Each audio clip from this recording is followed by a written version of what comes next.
Ouvert dans l'immédiate après-guerre, Georges Guingouin étant maire de Limoges, le parc des sports de Beaublanc, qui a évolué, s'est structuré et équipé depuis, est à la veille de nouvelles évolutions.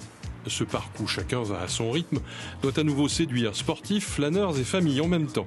Il s'agit d'un projet global avec un point qui focalise l'attention. Le Palais des Sports. Là, il va y avoir des travaux d'envergure qui vont être faits pour les clubs résidents. On touche, je le répète, là, on touche divers publics. Aujourd'hui, on part sur une évaluation de 50 millions d'euros hors taxe. L'idée est aussi d'aller chercher du cofinancement avec la nouvelle gouvernance du sport, l'Agence nationale du sport, qui est sur non seulement le sport de haut niveau, mais aussi sur la formation et le sport de masse. On a un projet qui est extrêmement global pour ce montant-là, même si ça paraît important.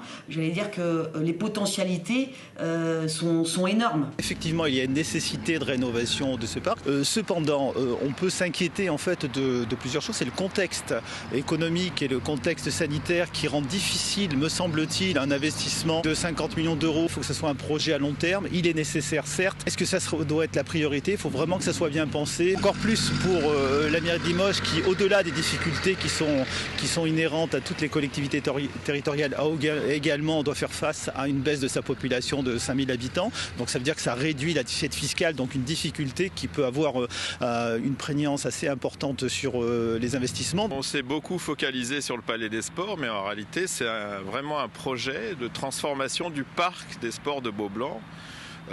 Avec l'objectif d'en faire vraiment un parc urbain contemporain. Le périmètre n'a pas changé et la disposition des différents équipements sportifs n'a pas changé.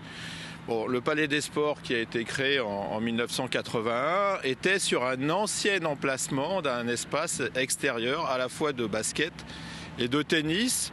Le stade a été refait récemment, c'est le même emplacement et globalement tous les terrains annexes sont à leur position d'origine. On commencera par des équipements annexes, c'est-à-dire pour simplifier à la fois une salle multisport de 2500 places et puis une salle de basket à double plateau 300 places, puis d'autres locaux qui peuvent être détaillés et qui sont principalement la maison des sports, c'est-à-dire l'accueil des sportifs, des clubs sportifs locaux, du mouvement sportif, des comités, dans un espace qui sera à la fois un espace de coworking, un espace de collaboratif, un espace de convivialité, et puis la brasserie aussi qui sera sur le boulevard. Et puis tous les locaux qui font que les clubs sportifs professionnels peuvent se développer. Nous, on a besoin d'avoir un outil qui nous permette de répondre aux attentes des partenaires. On finance le développement du club par des partenariats privés. Et donc tout ce qui sera de nature à favoriser l'émergence d'un outil pour accueillir dans de meilleures conditions nos partenaires et nos spectateurs, on y est évidemment très favorable. L'évolution du basket notamment et de tous les sports pro fait qu'il y a beaucoup de besoins autour d'un stade et notamment des besoins par rapport à la formation avec un centre de formation qui puisse accueillir les meilleurs jeunes basketteurs en France. On a besoin aussi au niveau médical d'avoir des équipes qui soient performantes et donc qui aient des outils performants. On le sait aujourd'hui, le Palais des Sports il est partagé avec une autre équipe qui est l'équipe de hand et du LH. Donc il faut pouvoir avoir cette modularité pour pouvoir changer de configuration et ainsi assurer toujours une continuité dans le spectacle sportif. La jauge, c'est pas fondamental pour nous. Nous, une jauge de 5000, 5005, c'est parfait. Il y a peu d'occasions dans l'année de dépasser cette jauge, donc 5000, c'est très bien. Ce qui est important, par contre, c'est que cet outil nous permette de faire du business, parce qu'aujourd'hui, c'est plus les fonds publics qui nourrissent les clubs, ce sont les fonds privés, donc il faut qu'on ait des outils à destination de nos partenaires. Nous avons besoin d'avoir des réceptifs qui soient adaptés pour pouvoir recevoir nos partenaires dans de bonnes conditions et que ces partenaires puissent, eux, recevoir leurs clients et offrir les meilleures conditions pour avoir le spectacle sur le terrain. Et aussi pour les abonnés, parce qu'il faut penser à toutes ces personnes qui viennent toutes les semaines ou 2 fois par semaine voir des matchs et qui ont envie d'avoir une expérience qui dépasse largement le cadre du terrain. L'idée, c'est qu'on finisse par choisir le programme définitif en fin d'année 2021. Et après, on est sur des débuts de travaux, je dirais mi-2023.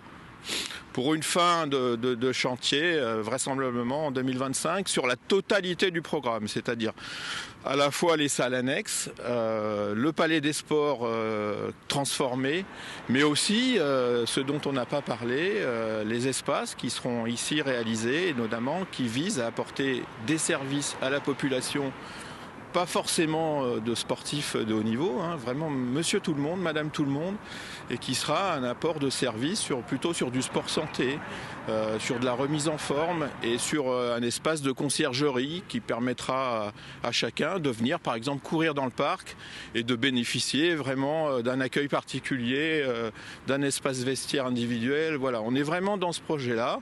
Et puis dans la continuité du projet, mais là on sera une échéance un peu plus lointaine, en lien avec cet espace sport performance, santé, il y aura la transformation du bassin d'été en bassin nordique. Le bassin d'été de Beaublanc est un bassin qui n'est ouvert par définition qu'en période estivale. Et là, l'idée, c'est que ce bassin extérieur, à terme, puisse être ouvert à la population toute l'année.